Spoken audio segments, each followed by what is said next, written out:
Zdravo ljudi, ja sam Vitomir. Evo što reći.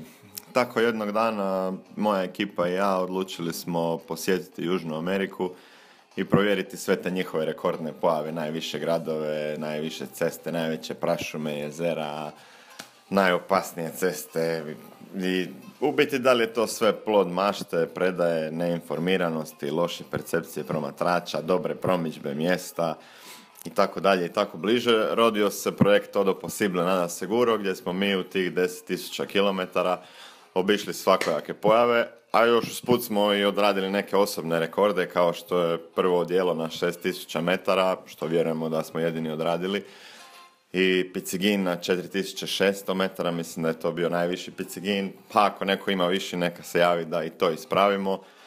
Vidjeli neke najljepše plaže, vidjeli neka svjetska čuda, nadam se usput motivirali našim izvještajima i druge da učine isto i da se zabave kao što smo se i mi dobro zabavili.